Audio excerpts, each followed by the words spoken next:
Aqua. This is an Aquarius reading for the month of June. For your personal reading, kindly send me a direct message. Kamusta mga Aquarians?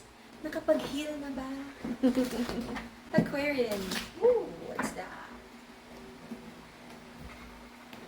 Nagkaroon ng crossroads to have a new beginning, but then you're waiting for someone wants to offer you a message, but then just waiting for the right time. Right now, there has been lies that brought the masculine here a lot of disappointment and anxieties, sleepless nights, but he's trying to accept that at this point he cannot make this relationship work out, and it's the right decision to avoid conflict for now because the masculine doesn't know what to do at this moment. Let's see. Ang juicy! Ang aga! Aqua! This is an Aquarius reading for the month of June. For your personal reading, kindly send me a direct message. Okay, Aquarius. Let's see anong chismis. Yan, puro tayo chismis. Okay, trying to detach from something that used to be valuable sa'yo. So parang nagkakaroon ng like realignment kung saan mo ilalagay yung focus mo right now. Meron kang pinag-aaralan to not to care anymore, but nagdadala pa rin ng mga anxieties and worries. Right now, nag-focus ka, okay naman yung finances, you have enough, parang may continuous like stream of income, but meron kang inaabangan na big blessing. Ito, I feel ito yung last time na parang nagkakaroon ng delays for now.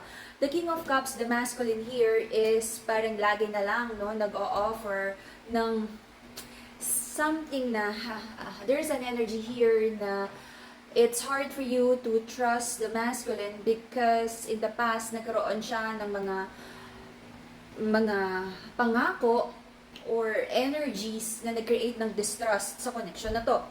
The Tower is in reverse, hindi pa tapos tong connection na to, but the passionate connection for now is like, hindi ko makita. The Strength card is in reverse. Probably you feel na parang hindi na dapat ituloy itong passionate connection na to at parang you're not really hopeful na magiging maganda yung outcome nito. Trying to accept. Alam nyo naman pareho na this is like a very strong soulmate connection, so you're trying to accept to let this connection go. Right now, there's a holding back.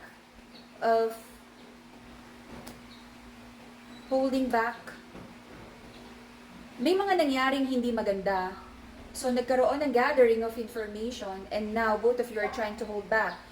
It feels like mas makakabuti yung solitude or yung alone time yung parehong dalawa because hindi naman nararamdaman yung readiness for a committed relationship. Someone in this connection or both of you is parang mas gusto lang ng no strings attached. Okay? The Hierophant is in reverse kaya walang nabibuild dito.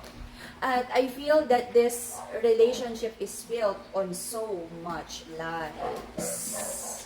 Lahat ng mga ino-offer na pangako na future, it's all built on lies. Let's see.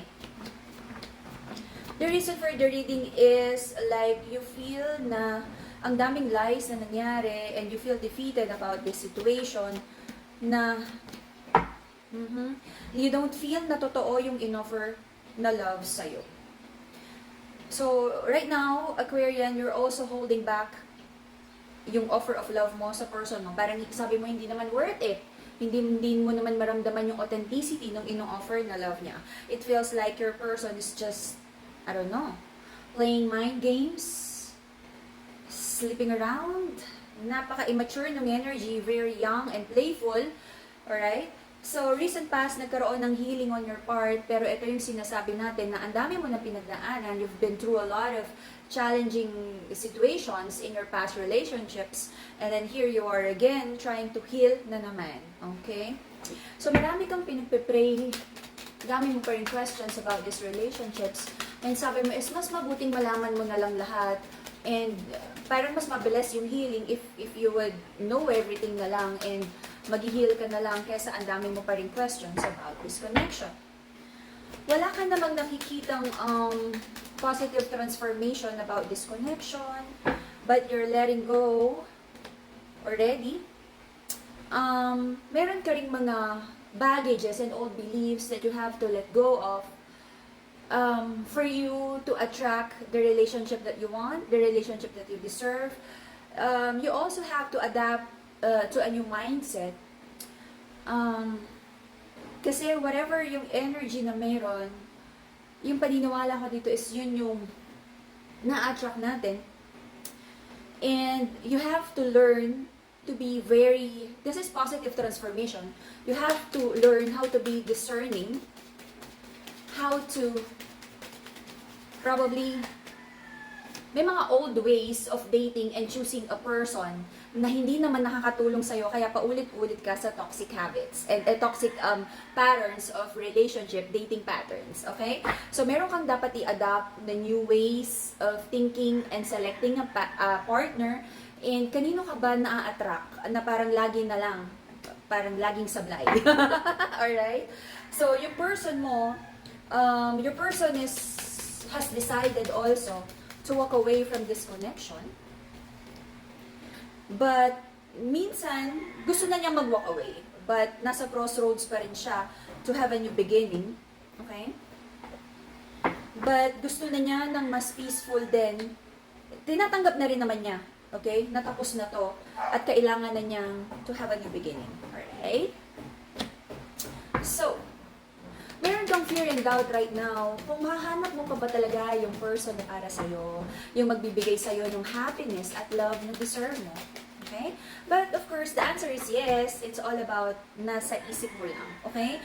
Pagod na ang mga Aquarian sa mga mind games, mga unfair situation because parang lagi na lang ikaw na parang namamanipulate ng matatamis na salita.